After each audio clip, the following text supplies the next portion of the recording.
Just waiting on Isaac so we can talk about his movie. We were gonna do this at 11, and then I didn't get the movie done in time, and it's 11:17, and I've told him to join the channel, and he hasn't yet. So that's how this episode is gonna start: is me complaining about Isaac not being here yet, even though he said that we needed to be done. A few moments later. Hello? Oh, hey, you're here. Yeah. Cool. Oops. Hey. Oopies. Oopies. Yeah, I had to go make Pop-Tarts. That was a necessity. I had to make Pop-Tarts, or we weren't gonna make it. I wasn't gonna make it through this, so. Pop-Tarts sound hella good right now, man. Although Pop-Tarts are like the child version of toaster strudels. Yeah, toaster strudels are like decadent, like Dude, better. Really are. For real. Except for when they don't cook all the way, and then it's like, oh my god, it's like perfect. It's like frozen. But then, yeah, you get it in the middle and it's frozen still. That's just disgusting. Anyways, that has nothing to do with Steven Universe the movie, which is what we're going to talk about in today's exciting episode of Beach City Crows. My name is Jackie. My name is Isaac. Obviously. Same people that have been doing this for like 30 episodes now, I think. Something like that. It's been a long time. That's a lot. I actually just updated the playlist on our YouTube channel. It said 26. Wow, that's crazy. That's insane. Thanks guys for listening to us for that long. We appreciate it. As in the last episode, we are recording this on Discord because of coronavirus. So we are staying home and staying healthy, and we hope everyone out there is doing the same.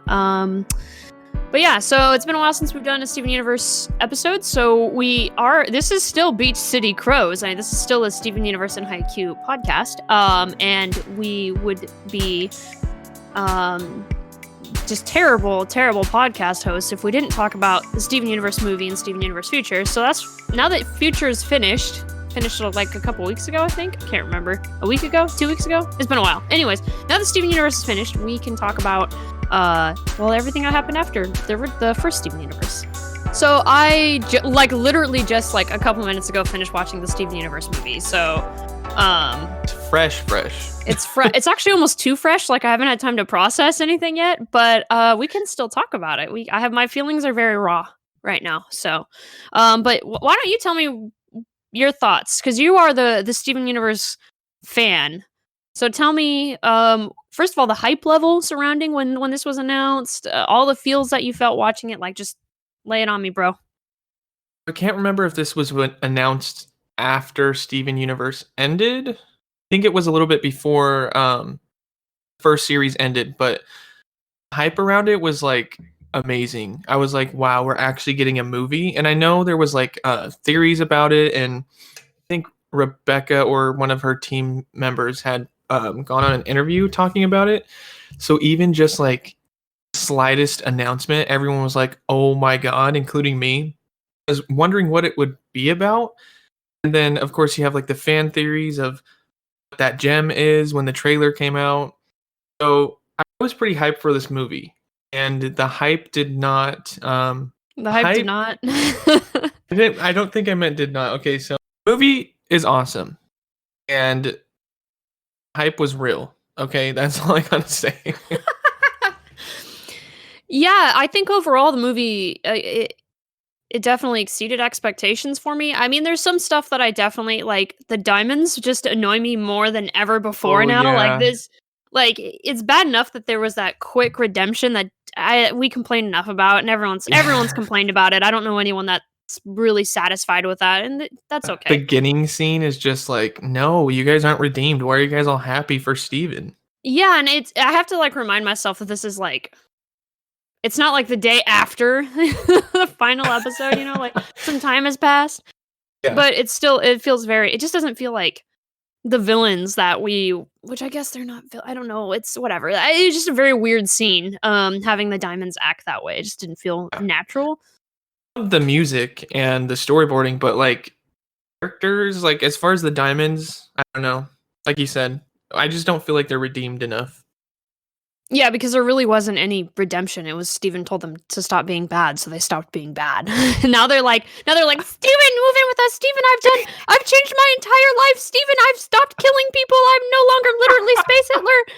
Steven, I am now Gandhi. And it's like, oh my god, shut up, dude. Like, no, you're not. Like, no one changes that fast. Like, there's a reason why Hitler had to commit suicide to get off this planet. He was either going to commit suicide or be murdered. No one was FDR wasn't gonna roll up to him and be like, Hitler, you need to stop. Like, that wasn't gonna happen. Like, it wasn't. So you can stop now. You can stop now. I mean, it's just, but anyways, enough about that. The music especially. So I'm a big fan of musicals. I don't know if I've said this in the podcast before, how much I love music, and especially as a device for storytelling. And I know I've said that I think Steven Universe does a really good job with its music, and it's just, this is some of the best music we've seen so far out of Steven Universe. Definitely. I kind of felt like it's supposed to be a musical. Yeah, it had to. I'm a fan of it, and I don't even know. It must have been, because it starts with like the curtain opening, but then it had like a story opening, but then it's like the ending, even like the last part there, they're like coming down the stairs all like dancing and shit. Like, it had to have been like envisioned as a musical. And it's just, the amount of music that's in it is so much more, like, percentage wise compared to previous Steven Universe entries. It's almost constant. Something I figured out was that Rebecca actually like took a week. I think she went like camping or something by herself, and she wrote pretty much all the songs in a week. That's amazing. And I'm just thinking about like how much me and you have already done for a future project coming out to Nonessential. And it's like taking so much time for us, you know? Rebecca's just like, here we go. Yeah, and I think that goes to show, like, Rebecca's strength is her music. Like, and it feels like Steven Universe in a way is a vehicle for her music. I think that, me and you, like, aside from my little punk rock background I had when I was a teenager, like, I don't have musical and being in like band and shit. I don't have a musical background. I'm not musically inclined, and no offense, but you aren't either. Yeah.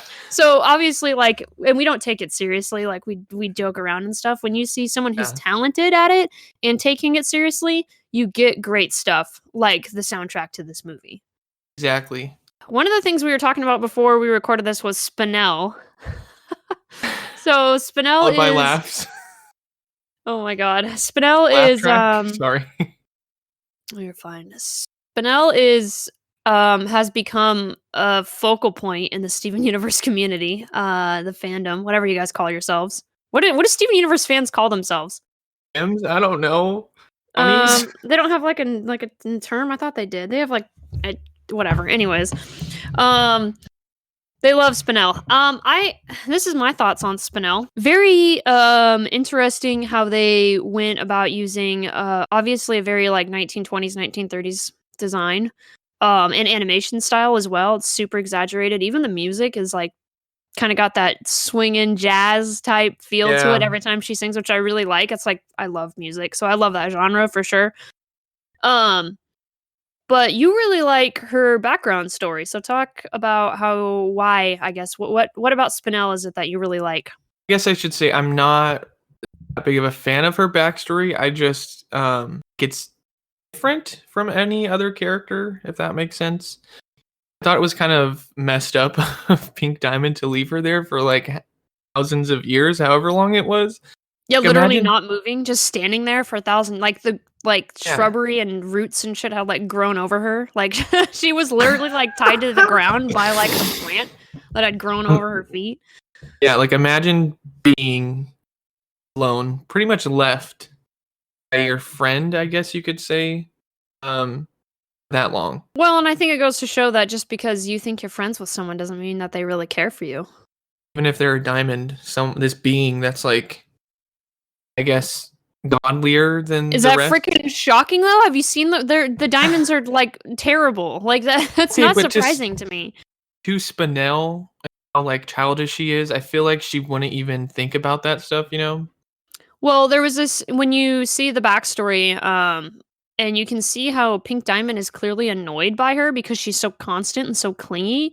doesn't really like leave Pink Diamond alone. Like you can see it's animated that way to where Spinel just isn't picking up on the clues, which happens. I mean, when it happens, it's happened to everyone. You've annoyed someone and you're not aware of it. But yeah, it's pretty tragic, and it's kind of got that like this is what happens when you ghost people. Feel like don't be that asshole. But then it's like the ultimate ghosting.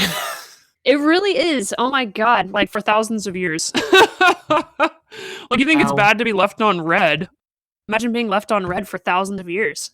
It's interesting to me how much the fandom has really latched onto her because I'm gonna get shot for this, but I don't really. This is the hill I die on. I guess she makes for an interesting villain because she is redeemable. Unlike to me, the diamonds weren't redeemable, and it's weird that they were redeemed. Because you don't redeem Hitler. Like, that doesn't make any sense. No one's ever written that. And if they have, they're Nazis. So it just doesn't make a lot of sense. With Spinel, it's in the fact that, the way she is redeemed is through the one who did hurt her in a way. Like, obviously, it's not true. Like, Steven is his own person, but everyone sees Steven. Everyone sees him as his mom. I mean, he is his mom. You are your mom. Yeah. You are your mom. But for her to have that redemption through him, for him to be able to redeem her, made a lot more sense to me, I guess. But I don't actually like her as a character. Like, I just don't. She's not she's a great for like the plot, but I wasn't like emotionally connected where I wasn't like crying. Like, oh my god, she was left over 1,000 years. I actually did have first time I watched it with Rachel. Actually, we had some emotions. Towards the end, it wasn't about Spinel. It was when Garnet starts singing. I forget what song it is. But she's basically singing the Crystal Gems and talking about how they're in this together type thing. It was just like sad in a good way. It was like not. I should say sad. Sad emotions, right? Can we talk about how Spinel freaking destroys Steven and just punches him and beats him up? Like that was pretty funny, but like also there is an actual sense of danger for once. I would say on a whole, it doesn't have a huge sense of danger, especially when you take into consideration that there's never been consequences really for anything. But this is the first time where it was like, holy crap, Steven, you are in a spot where you might not get out of this. Like it was probably the first time ever watching Steven Universe for me that I was like, oh man, this is a big freaking deal. Like I don't know how Steven's gonna get out of this. But I would say though, forgot what I was gonna add to that. Oh, god damn it. It is kind of ridiculous though that they literally like no one goes to help Steven. Like nobody. They're like, yeah, we already got beaten by her. We're not even gonna try to help Steven. Yeah, no shit. They were like, we got poofed once and solve our memory. Like, don't want to go through that again. So Steven, you got this. You got it. We're gonna leave it up to a 16-year-old who's half mortal. And then the diamonds show up at the end, and they're like, "Oh, we came to live with you." And it's like, "Oh my god, good and please, no." Okay, so movie for me, like a solid 9 out of 10, and then the diamonds. Any part with the diamonds, it's like the beginning was sort of okay because of the music. Then the ending just killed it for me with the diamonds because they're like completely changed. Like they already are in the beginning, but this is like amplified. Like we're gonna live with you. It's like what? You guys have your own place on Homeworld. You're supposed to be governing there. Yeah, you guys are like intergalactic beings who have colonized and destroyed like a crap ton of planets. You need to take care of those planets now that you've destroyed them, okay? You've already conquered them. Yeah. We don't need you on Earth. Your planet is like dying of resources. Like have they ever talked about that in the show? Like the planet's literally split into two? Is it just dying completely or what's happening? Like we've never talked about that. Oops. It's fine. Get some flex. That's what her show was. Or user disconnected from your channel. No, God! No, God, please, no! No! No! No! They were again, and without realizing it, they were putting Spinel through what Spinel had been through. Yeah. Well, and in a kind of this like seeing your friends get new friends and leave you behind kind of a thing. Like what happens in the beginning of Steven Universe Future? Yep. Oh my gosh. But I think it's I think they handled it okay. Some of it was really weird though. Like Garnet suddenly remembered who Garnet was because the word truth triggered her. Like she was some sort of Russian agent, sleeper agent or something, and truth was her word. Like I want that to be her backstory. Russian sleeper agent. It was like truth. I'd have to say that was probably the only one that I didn't really. I think Pearls was probably handled the best. Yeah. But they just didn't have, there's not, like you said, there's not a lot of time. Like you only have an hour and a half. So it's like, you can't be this huge, massive, like 20 episode arc. Like you have to kind of get through it. And I think they did a pretty good job. Oh, speaking of which, how did you feel about Greg and Steven fusing? I don't really have any thoughts. Like, so you don't have any big thoughts on the big boy. So Steg, I thought it was cool just because it's another fusion. I loved the music in that scene. That was probably one of my favorite scenes in the entire song. Or what? What am I saying? Second. That's stupid. It's probably my favorite song in the entire movie. Just love the vibe and the feel. You know, everyone's in that concert, and then you have Opal, like singing along with Steg. Voices are kind of like matching each other's. I guess harmonizing together. Yeah, totally. It was probably my favorite song too, I think. It was an interesting device to kind of remind Pearl of who she was, but it worked. And the music was like 10 out of 10 there. That was it was a little weird to see them fuse, but I mean, he became like a four-armed, like macho 80s rocker dude. Like penis hair. What the fuck was with that hair? Don't know. Oh my god. It's probably one of the weirdest designs I've ever seen in a cartoon show, and that's saying something. That was bizarre, but it worked. Yeah, the scene itself is great. The song is phenomenal. That scene I feel like felt more like Steven Universe than the entire movie. Yeah, that's kind of true. The movie does have sort of a weird atmosphere, and I don't mean that in a bad way. It just, I mean, it doesn't mean it's better or worse. It's just like it feels different, and part of that is that no one is who they're supposed to be. Like everyone, they've lost, as Peridot says, she was afraid she's going to lose all of her character development. Well, everyone else did. So, everyone loses their character development. So it's like it's not the characters that we've grown accustomed to. And then, like, we talked about before, that sense of danger, because there's this kind of like, what could happen? What is going to happen? Like, Spinel seems super OP in a way. I mean, no one else has made Steven draw blood. Yeah. But she just decks him once, and he's like, turns into a little crying bitch. He's like, why am I stuck? I've gone through all the things I've gone through. Ah! Like, calm down, I was like, I'm going to kill you right now, so bye. Steven's like, I can talk about it. Simon's like, believe him. We are still Hitler, but we do nice things because he talked to us too. And then when the diamond show up at the end, they just take Spinel. Like, yeah, that was a little weird. That was a weird way to end that. Like, and then what's going? And then what? Steven's just gonna kiss the entire freaking Earth to fix it? Like, how long does it? How much saliva did he use? How long did it take for Steven to fix the Earth? Just go around licking the ground. Like, people probably like, what is wrong with that guy? He's just been licking the Earth, like sucking the same patch of grass for like a week straight. That's the only question I have. Is how many kisses did it take from Steven to heal the Earth? That's the only question that I have left from this movie. Yeah. I mean, it obviously got fixed and went back to normal. Speaking of kisses, Connie and Steven in the beginning. So how did that make you feel? Liked it. Nice. Me too. We're not shippers. We say this all the time. We're not shippers, but we totally ship Steven and Connie. It just felt so natural out of all of the character interactions because that's how Steven and Connie have been.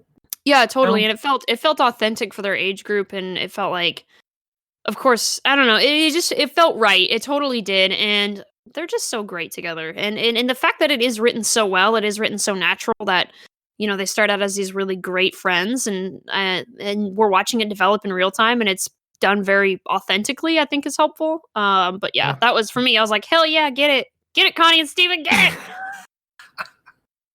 I really loved the color palettes in this movie. especially towards the end when the like injector thing is like causing this pink, purpley, dark atmosphere. You know? Yeah, The totally. I think it goes to show toxic, how. Sorry, go ahead. like the toxic pink liquid. Like I just love the look of that. Well, and pink is normally a color that you don't associate with like doom. Yeah. Usually, most shows would use like a green or something, but the way they use the colors, it does create this atmosphere of doom, and it's not what you would expect from that color palette. But I think they do such a good job with it. It just works super well. Yeah, I agree. I think that helped add to the sense of danger. Steven Universe has always been, we've always praised it for this, and I think that's not going to change. It's really, really good with its colors. And that is on freaking point, this movie, for sure. Spinell's animation alone deserves, I feel like, an award of some sort. Like honestly. Even just her first appearance is just so much fun. I mean, as crazy as it is and dangerous as she is, it's just a lot of freaking fun to watch that animation. If you're an animation fan, like that Spinell is worthy of viewership for this movie alone. It's really hard to like her as a character, but just seeing her animation and I guess her movements, it makes you kind of like her. If that makes sense. Yeah, no, I At totally least in the agree. movie. Where is she? Somewhere else? Oh, she's in Steven Universe Future. I forgot. No, I did. She's only in like what 2 episodes? Yeah, she's not really in it. It's kind of her character story is kind of over at the end of this movie. Like her thousands of years of trauma finished in 90 minutes. The way only Steven could. But I mean that she's still healing. She's healing the diamonds, and that's her private battle to face, and that's why we don't see her. Is what I'm guessing, anyways. How do you feel about Bismuth, Peridot, and Lapis? Okay, so let me just say one thing about Lapis. Oh, it's been no. 160 episodes being this super unstable character, overcome with depression and anger and fear. When did she become so happy-go-lucky? Because she was a totally different character this movie. Did I miss something? I think it's just kind of, they were like, well, can't have her be like this for the movie because that's going to be boring. Okay, well, if you're going to create a character and you're not going to develop that character on screen, you can't turn around and change who that character is for the sake of your own writing and some new plot. Like, they have to stay who they are. And if Lapis has undergone some great change and she's got the help she needs, so she's no longer, like depressed or, living through the trauma over and over again that she's been through, then that's great. But you got to have at least something mentioned or something if you don't want to show her working through that, which is kind of weird that you wouldn't, but I get it. No, I don't get it. But so I thought it was cool that, because like Bismuth, I think doesn't get enough airtime. I think Bismuth is kind of overlooked. Yeah, and I think a lot of it has to do with how late in the game she was brought into the cast. Well, yeah, she was brought in and then Steven freaking poofed her. Like, I mean, it was like one episode. It was like, Bismuth is here. Bismuth thinks that you should kill Space Hitler. Steven disagrees. Which is another thing. Bismuth. Like, what the fuck? Like, Which and then is she came another back thing. for the movie, or not for the movie, for the fucking wedding. Came back for the wedding, and Yeah. it was like, what?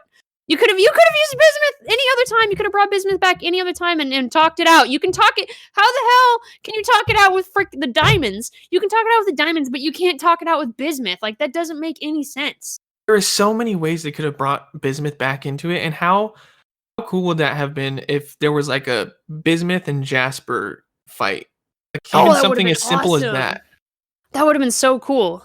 Like a fusion with Bismuth, or all these things that every other character has had these like cool moments, but there's Bismuth and she's like, her war trauma's gone.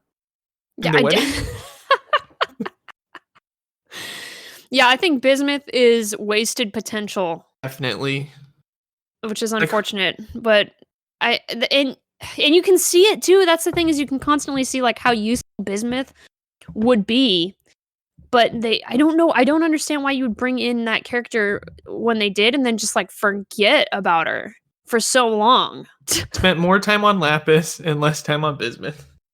Yeah, and then Lapis didn't even change until miraculously this movie. It's a totally different character. Peridot, on the other hand, like let's just get Peridot like served her purpose. So Peridot went through all the development that she needed to go through, and then has been Peridot since then, and that's perfect. And I see why a lot of people, when I first was watching this, I think we were talking about it. Oh, you said that you really like Peridot, and I'd ran into a couple other people that said, "Oh, Peridot's my favorite character," and I was like, I don't get it, like I don't see it. But that was when I'd first been introduced to Peridot, and I was like, okay, she's kind of quirky, whatever. But now that we've had all this time, I can look back and say, when Peridot showed up in this movie, I was like, all right, there's a character I know I like. I like Peridot too. So I think that Peridot, and then just the greatness that is Peridot continues. Like it hasn't been, there is no sudden shift in who Peridot is. Probably the most consistent character besides Steven in this entire. Yeah, even Garnet has her moments where I'm like, why are you acting that way?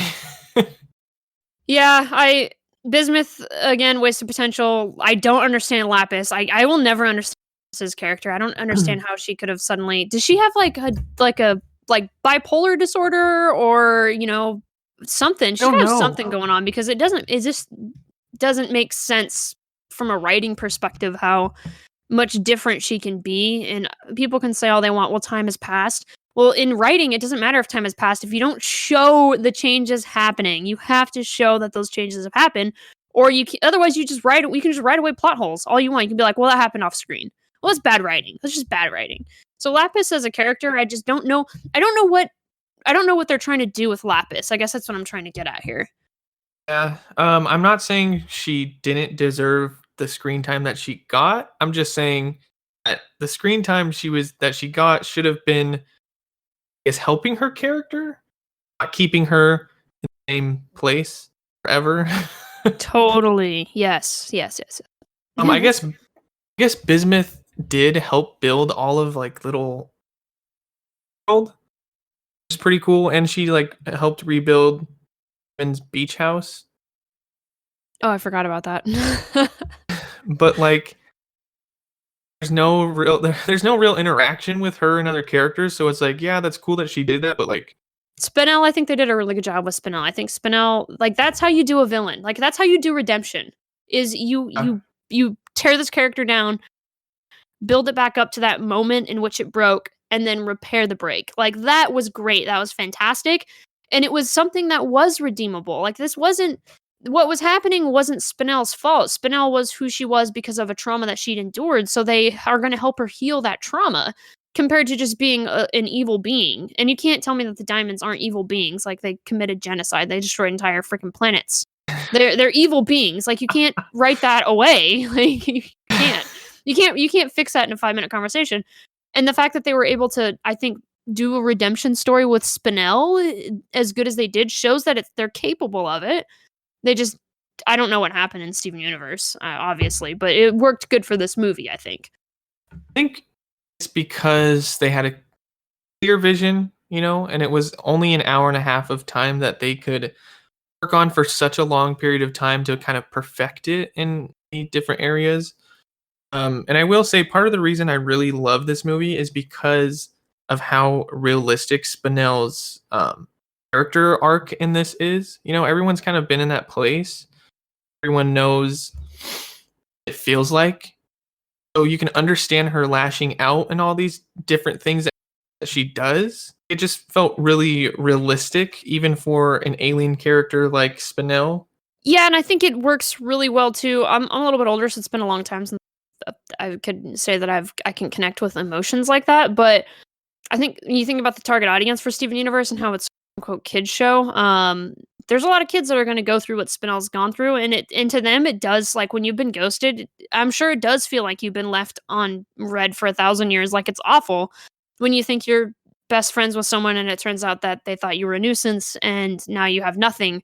So I think that they did a really good job taking something that a lot of people can be like, all right, like I've been through this with somebody in my life. But yeah, I mean, I agree. I think they did a good job with Spinel. And then they kind of didn't do that with the diamonds. Again, it's just, but the diamonds are just not, like you can't create something that evil and then try and make a gray area for them. Like it doesn't, like, yeah, Hitler loved people too. That didn't doesn't make him a good person. That doesn't make him redeemable. So I want the diamonds to die.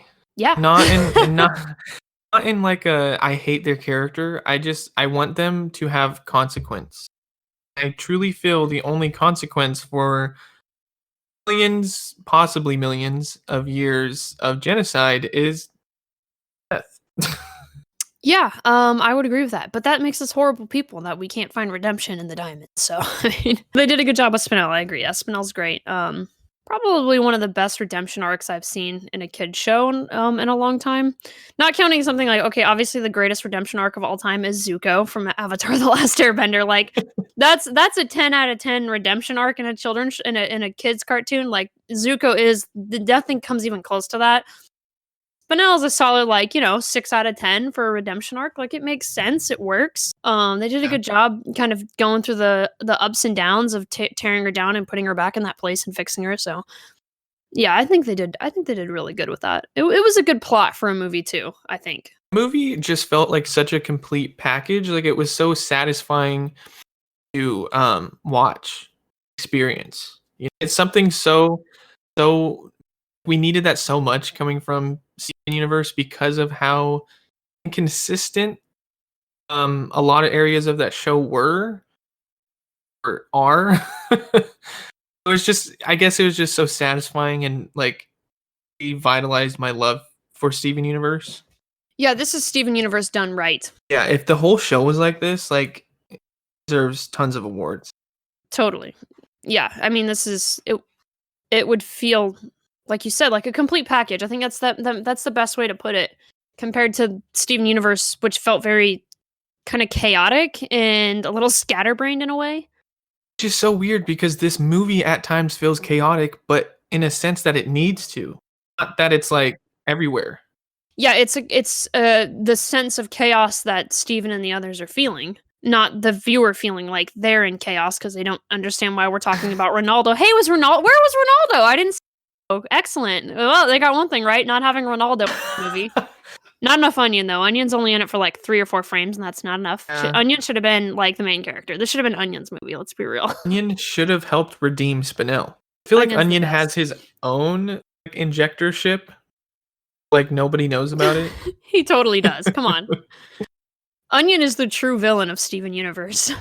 Oh my god, what if they brought like an entire series of Onion, revealing that he was like or the diamonds were a puppet for him or something. That would be amazing. Everything would make so much more sense. Yeah. But yeah, I think overall this is a great movie. I certainly enjoyed it. I think, yeah, coming from the ending of Steven Universe into this, it felt like not only did they redeem Spinel, but they redeemed Steven Universe. This didn't seem like a compelling towards the end, like a compelling, I guess, good main character. We talked about how annoying he has been in the entire series. So definitely, like you said, this I feel like redeemed him and he needed it the most. Yeah, definitely. He just felt like, I don't know, Steven. Yeah, I've complained a lot on this podcast that Steven to me is just dumb. Like, I don't know how, it's just rude to say that, but he is. He's just dumb. He's just not smart. Yeah, And definition dumb. Yeah, exactly. It's not like we're trying to be like messed up to him. Exactly. And like his, I don't know, his optimism, like as great as it is, like it's kind of annoying. Like it's just not real. Like it's not real to be like that. And I think to have him have that moment where he was like, I've been through all this, like, this is my life. It's not perfect. My life isn't perfect. I think that was a good moment for us as viewers, as well as for the writers in the show, to all kind of step back and be like, oh, that's right. How could Steven be so optimistic all the time when he's had a shitty life? Like, it's been tough. He's faced death numerous times. He's had everything go wrong around him. He's been blamed for stuff his mom did.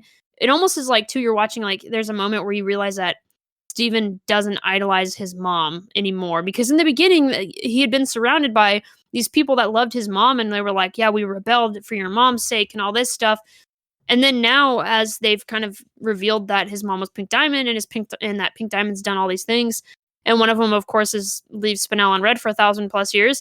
He's kind of realizing that maybe his mom wasn't as perfect, and I think that, he's never been able to meet her, so he can never, he can't redeem his mom, I guess. He can redeem all these other characters, but, like, there is no way for him to redeem his mom, and he's kind of suffering the consequences of that a little bit. And so I kind of like that. It kind of, to me, made Steven as a character a little bit more interesting compared to the, like, dumb, just stupid happy boy robot that he's been for the past, 160 episodes. Can we talk about how the cluster still exists? And, like, oh my what god. should have happened to the cluster because of the injector? Oh, I didn't even think about that. Are we just gonna dance over that? That's okay. So, plot hole. Whole numero uno. Yeah. Well, I'm not a writer for Steven Universe, so I can't elaborate on the cluster there. But that sounds like a plot hole to me. Also, another plot hole, like I mentioned in the beginning, resources on Homeworld. Like, what's happening there? Maybe that's why the Diamonds really wanted to move to Earth. They're like, "Fuck this! We're just gonna blow up Homeworld and move to Earth." Oh my god. Yeah, I don't. That's a good point, and that's not addressed in Steven Universe Future, which we'll talk about in the next podcast. But that's never really resolved. So I'm not, and it's never going to be resolved because Steven Universe is over. So I don't write those fan fictions, guys. Send us your fan theories. Lapis is the savior, and she redeems both Diamonds, Bismuth, and Jasper. Well, she somehow managed to redeem herself off screen, so she can do whatever. She's a god. She is a god. I'm a god. Oh my god. It's almost that time. Do you have anything to add about our journey through Steven Universe, the movie? Loved the movie. I actually really liked characters. Wow. Wow. Pearl's character. I actually like Pearl's character in this movie more than any Steven Universe thing I've seen. Wow. It felt more like her character, if that makes sense. I don't know what else to say for her. Like, I mean, in the series, she's just kind of felt forced. She felt kind of what? You got cut out there. In the series, she's always felt really forced, as a lot of the characters do. And this one, I felt like she was in character, like she wasn't really acting the way that her character didn't make sense. Well, she was rebooted pretty much the entire movie, so yeah, I mean, she really was just old school Pearl. But yeah, I agree. I think all of the characters, except for Lapis, felt a lot more on point. Lapis is the one outlier, and it's in such an outlier that it's when everyone else is on point, and then you have Lapis, it's just like a slap in the face with how obvious it is that it's not who I'm used to seeing with Steven Universe. But yeah, no, it's okay. It's fine. Everyone else, I think they did a really good job with. How would you redeem Lapis? Well, I think that they need to address what a shithole she is, like, kind of how she treated Peridot. I mean, she straight up like left Earth when she heard about the diamonds. She's like, she just leaves and takes the whole barn and everything. Like, what the hell? But whatever, and I don't, like I said, I don't recall her. I mean, we just watched Steven Universe, and I don't remember seeing any moment that stuck out where I was like, oh, they've redeemed her. Like, she's gone through this arc. I don't recall any moment in Steven Universe where I felt like she had, like, I was sitting there thinking, like, Lapis has been redeemed. She's changed who she is. So, but they've already done, like, you have to show what happened in between the last time we saw Lapis and who she is now to see why she's suddenly so happy-go-lucky. What did she go through? Was it just that she just continued to change naturally, as people do? People change every day. Is that what happened? I don't know. It's just so weird that you have, we're talking about thousands of years of trauma that made her fundamentally a very messed up, traumatized individual. And then suddenly here we are in the future, and it's bright. And Lapis is, I can't. And Lapis is a totally different, a complete 180 from who she has always been. And I just don't understand how, like, I just think they wrote away. Shout out to A Person right now on what's up?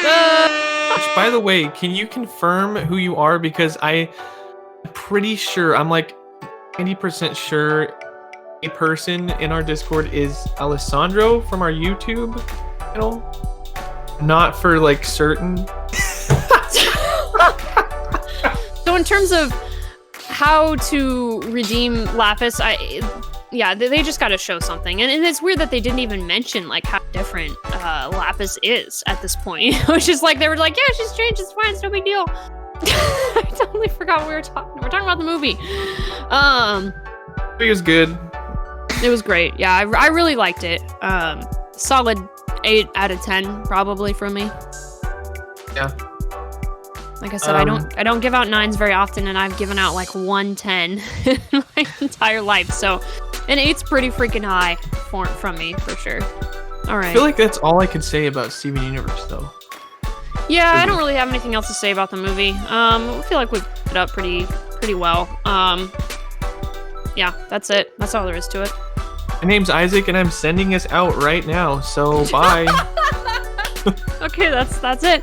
My name's Jackie, and I'm also sending us out. We'll see you guys next week. We're going to talk about Steven Universe Future on Beach City CROWS every Saturday.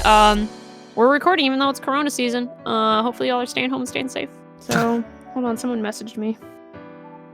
That's my mom. It's your mom. What can you tell me about Fairy Tail and My Hero Academia? Just put garbage can emoji. Why is my mom asking me about Fairy Tail and My Hero Academia? Can you please leave this in? I'm going to. My mom is officially like a guest star in this podcast. She's called me. Okay, why?